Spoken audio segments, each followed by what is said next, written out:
ગીર સોમનાથમાં વન્ય પ્રાણીઓનો ત્રાસ યથાવત છે। સોમનાથના અરણેજ ગામથી દીપડો બાળકીને ઉઠાવી ગયો, જ્યાં 4 વર્ષની બાળકીને ઉઠાવીને દીપડો જંગલમાં ભાગ્યો।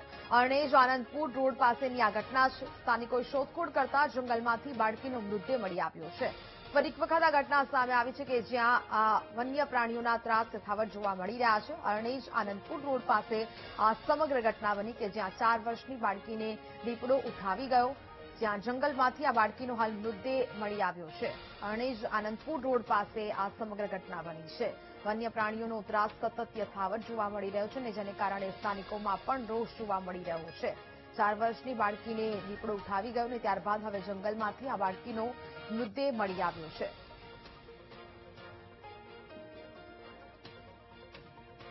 તો ગીર સોમનાથની ઘટના કે જ્યાં વન્ય પ્રાણીઓનો ત્રાસ યથાવત જોવા મળી રહ્યો છે। ફરી એક વખત દીપડાનો આતંક અહીંયા જોવા મળ્યો। 4 વર્ષની બાળકીને ગામમાંથી આ દીપડો છે તે ઉઠાવી ગયો હતો, જો કે હવે બાળકીનો મૃતદેહ મળી આવ્યો છે। સંવાદદાતા રોહિત ફોનલાઈન પર જોડાયા છે। રોહિત, ગીર સોમનાથમાં વન્ય પ્રાણીઓનો ત્રાસ વધી રહ્યો છે। 4 વર્ષની બાળકીને દીપડો ઉઠાવી જવાની ઘટના બની છે, શું વિગત?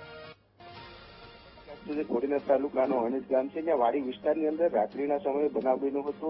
જે 4 થી 5 વર્ષની જે બાળકી હતી તે ખાસ કરીને તેના વાડીએ હતી। તે સમયે ખાસ કરીને દીપડો બાળકીને ઉઠાવી ગયો હતો અને બાળકી લાપતા બની હતી। ત્યારે દીપડા દ્વારા જે બાળકી છે તેને ગળાના ભાગે ગંભીર ઇજાઓ પહોંચાડી હતી, બાળકીનું મોત થયું છે।